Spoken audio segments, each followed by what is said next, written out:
Итоги 2025 года мы подвели, сделали хорошие результаты, как и всегда. Золотые медали мы достигли. В 2026 году мы целенаправленно будем достигать еще больших побед.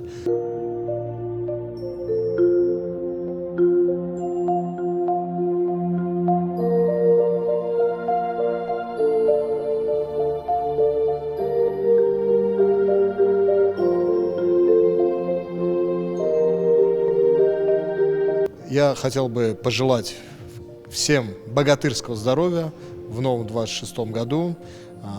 Если у вас будет здоровье, у вас будут силы на все.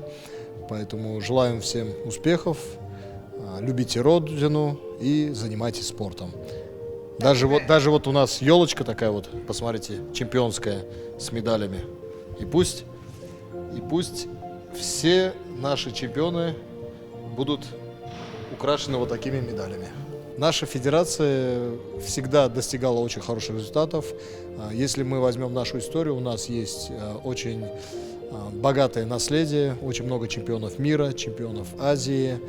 Есть даже победитель Арнольд Классик, где лично Арнольд Шварценеггер вручает медали, награды нашим спортсменам. Мы всегда показываем самый высокий уровень, поэтому в нашей стране спортсмены развиваются очень хорошо, и в будущем мы также будем держать этот вектор только вперед и на победу.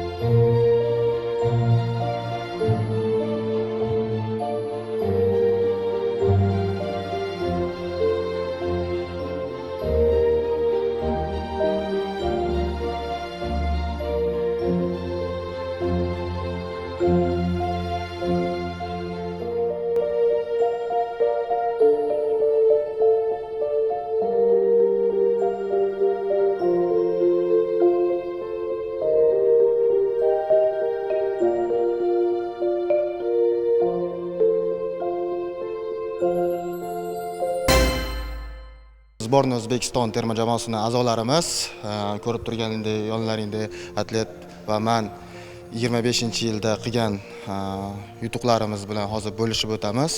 Bodybuilding sporti bilan 15 yildan beri shug'ullanib kelaman.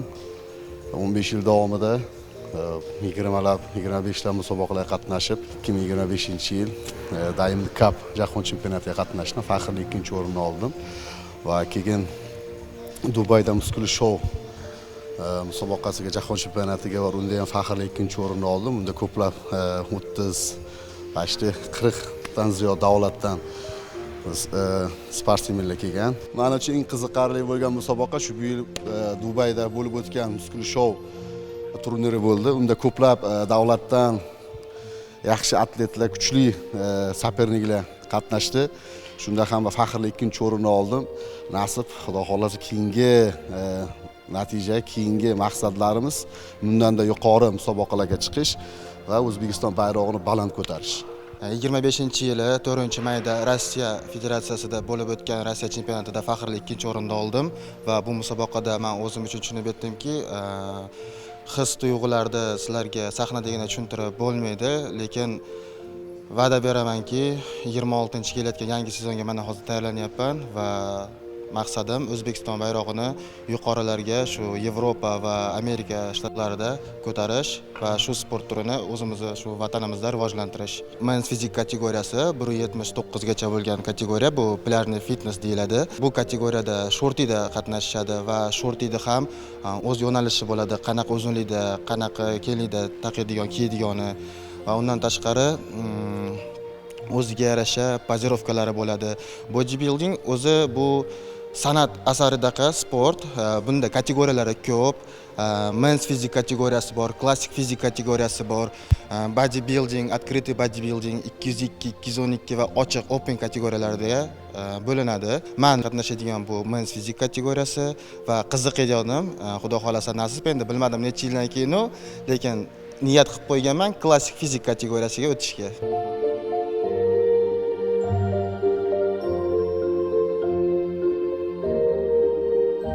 Bodybuilding aslida hamma kategoriyasi qiyin, o'ziga yarasha og'irliklari va qiyinchiliklari bor.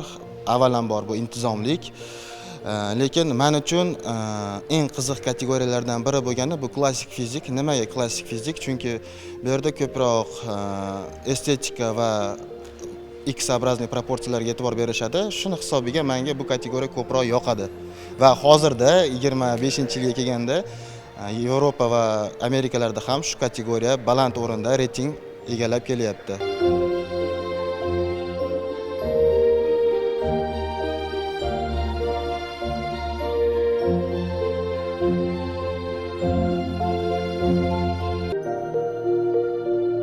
Bu qomatga ega bo'lishimga почти 5-6 yil ketgan kamida. Bu sport igna bilan quduq qazganday sekin-sekinlik bilan o'sadi muskul, birdaniga o'smaydi. Har bir narsaga erishish uchun albatta mehnat kerak. Mehnatni o'z vaqtida qilsa samarasi bo'ladi. Shuning uchun sport bilan muntazam shug'ullaninglar, albatta chiroyli muskulga, chiroyli qomatga ega bo'lasizlar, tananglar sog'lom bo'ladi. Avvalambor yosh ota-onalarga maslahatim, dieta qilish va sport bilan shug'ullanish bu kattalar uchun emas, 7 yoshdan 70 yoshgacha maslahat beramiz, chunki sog'lom tanada sog'lom aql va bizning O'zbekistonimizga sog'lom avlod albatta kerak bo'ladi. Hammani sportga chaqirib qolamiz.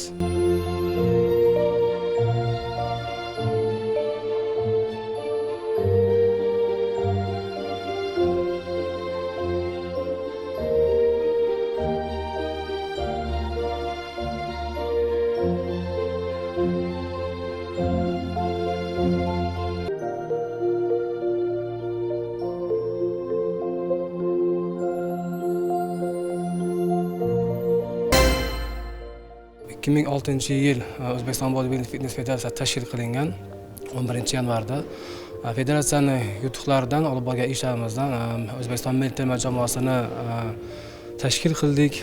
Sportchilarimiz Osiyo chempionatlarida va jahon chempionatlarida ishtirok qilib kelmoqda.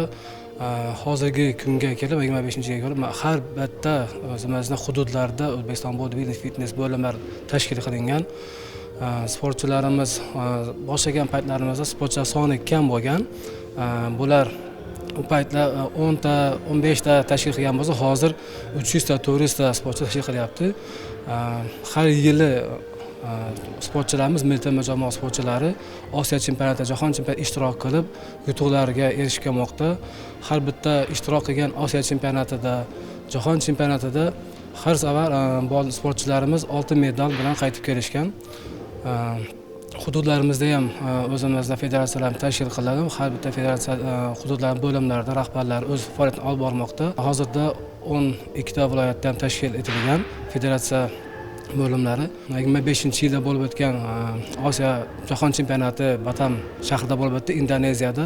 Unda sportchilarimiz birinchi o'rinni egalladi, oltin medalni, bitta bronza medalni egallashdi. Ushbu ko'rib turgan kamallar, medallar hammasi ushbu federatsiyamiz yutuqlari, Osiyo chempionati, jahon chempionatida ishtirok qilgan sportchilarimiz yutuqlari. Ushbu kubogimiz ham O'zbekiston Mass Wrestling tayoqtosh federatsiyasining yutuqlaridan. Bu sport turini ham o'zimiz rivojlantirganmiz. O'zbekistonda bu sport turi ham ulkan sportlar yutuqlarga erishgan.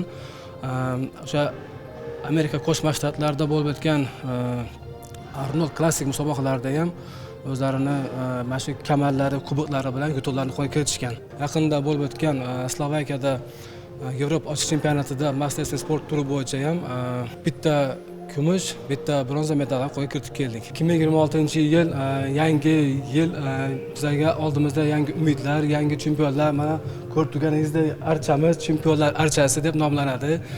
2026-yilda to'xtab qolmasdan shu O'zbekiston milliy terma jamoa sportchilari va federatsiyamiz ishlarini olib boradi. Hozir to'xtab qolganimiz yo'q. Yangi yil bizga yangi natijalar, yangi orzular, yangi niyatlarni bag'ishlaydi. Ushbu medalimiz eng nufuzli musobaqadan sanaladi. Arnold Classic bu har yili Amerika Qo'shma Shtatlarida bo'lib o'tadi.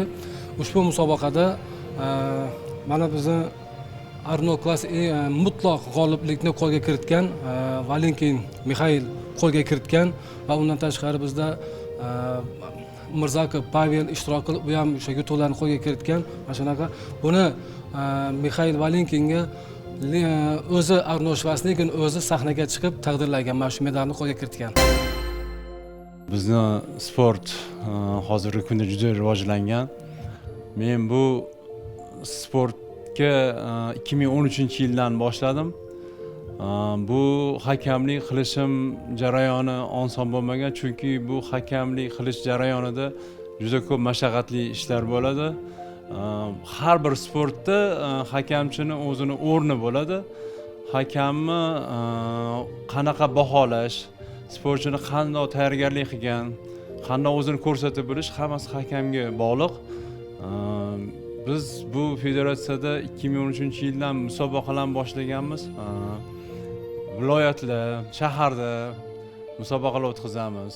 Hurmatli teletomoshabinlar, bu mana 2021-yil O'zbekistonda jahon chempionati bo'lib o'tganda olgan guvohnomam, xalqaro toifadagi guvohnomam. Shundan beri Osiyo, jahon chempionatlarida hakamlik qilib kelyapman. 2025-yil may oyida O'zbekiston chempionatida hakamlik qildik, musobaqa o'tkazdik. 2025-yil noyabr oyida Maldiv orollarida bo'lgan jahon chempionatida musobaqada ishtirok etdik. Keyingi yillarda 2026-yilda yana 3-4 ta nufuzli musobaqalar rejalashtirilgan. Shularda ham ishtirok etish maqsadimiz bor. Bizda 5 ta xalqaro toifadagi hakam bor. Biz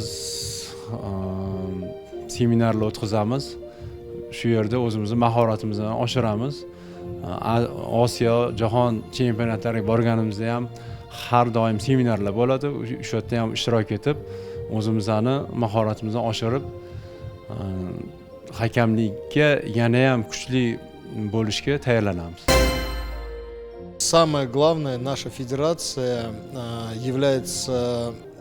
развивает не только бодибилдинг, но и фитнес в целом, здоровый образ жизни в стране. И 26-й год как раз направлен на то, чтобы мы максимально развивали именно фитнес, здоровый образ жизни среди населения. И готовим к этому определенные планы, определенные мероприятия. И думаю, 26-й год будет очень интересен.